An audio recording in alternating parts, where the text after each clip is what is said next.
Stand up and do more to protect women and children from gender-based violence.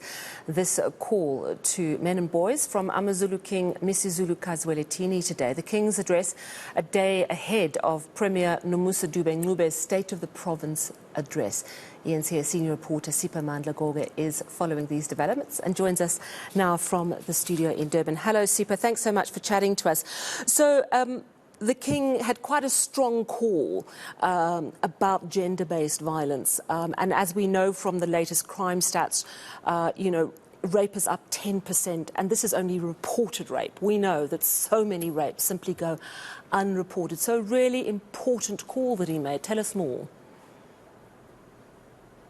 Indeed, it's very important if you take into account that KwaZulu-Natal is very vast and rural. Most of the areas, that's where some of the cases are not even reported. Yes, there are official statistics that have been compiled and released by the South African Police Service, but in some cases and in some instances, there are those cases that are not reported. And KwaZulu-Natal is one of those provinces that feature strongly every time such statistics are released. And it's something that the King has been speaking about, preaching to his subjects, calling on them to protect the most vulnerable members of the society, that's women and children, saying you cannot have a peaceful, stable province which is plagued by violent crime whereby women and children are being killed by men. So he's been calling on men to do more to protect women and children. Of course, his speech wasn't that long.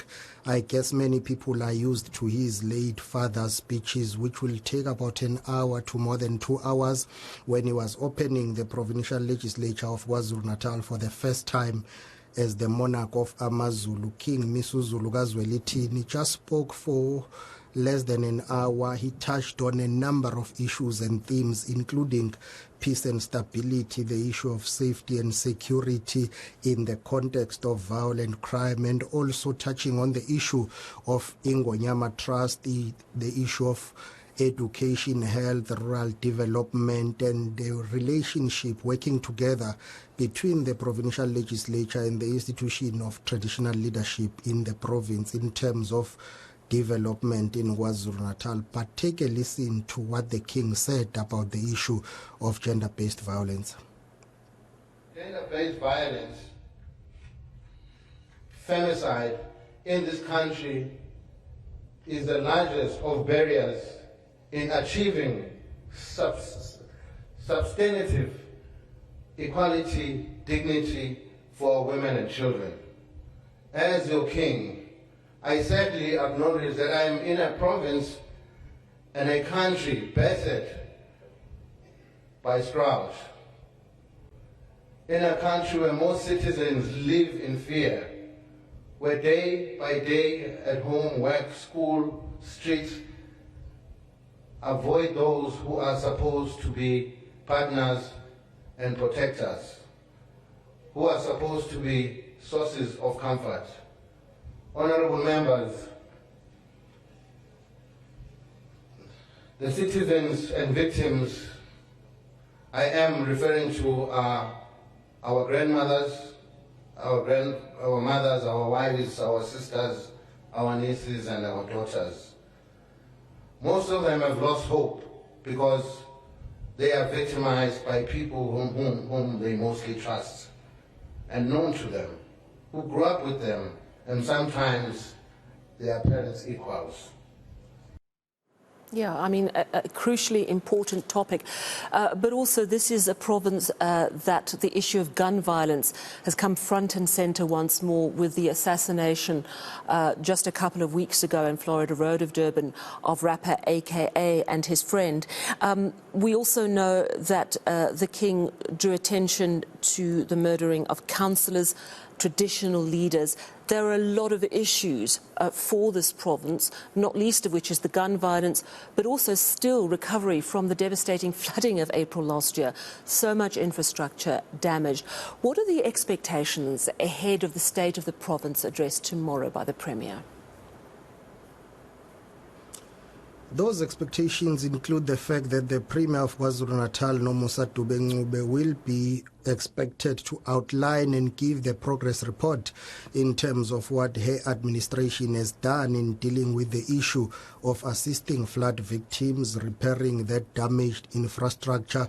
Remember, there were outcry, or rather there was an outcry and concerns across the province in terms of bridges that were still damaged, the water infrastructure, but of course progress has been made. The expectation is that tomorrow the Premier of the province, when she delivers her first State of the Province address, she will outline what has been achieved in dealing with that. Remember, before the floods or just after the floods, you had the July unrest as well.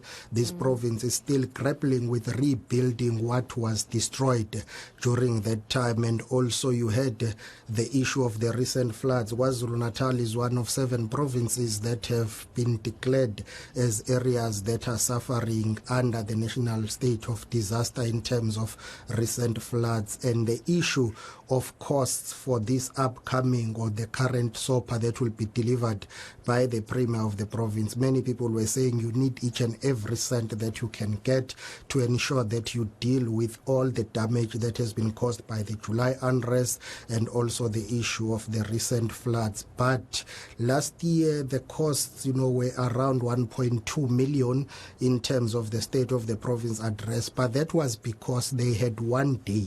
Usually there are 2 days that are set aside for the official opening of the legislature by the King of AmaZulu. Last year he had not been coronated, so he couldn't address or officially open the legislature, even though he did attend that event. And then the following day you will have the Premier of the province delivering the State of the Province address. The explanation that had been given in the past was it's difficult in terms of protocol to have someone speaking after the King had spoken. There were proposals to have this within one day, to say the King can officially open the legislature in the morning, the Premier can actually deliver the State of the Province address in the afternoon. But in terms of royal protocol and culture, it doesn't work like that. There were those who were saying, well, it won't work because nobody should speak after the King had spoken. So that's why you have this 2-day event. The King will officially open the legislature. The following day, the Premier will deliver the State of the Province address. But the expectation tomorrow,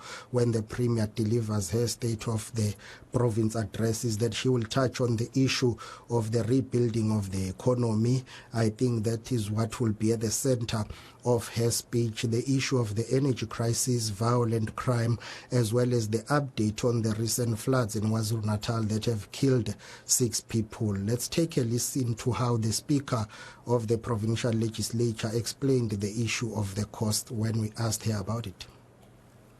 Remember that last year we told you that whilst we were having a 1 day, we spent about 2.5 million.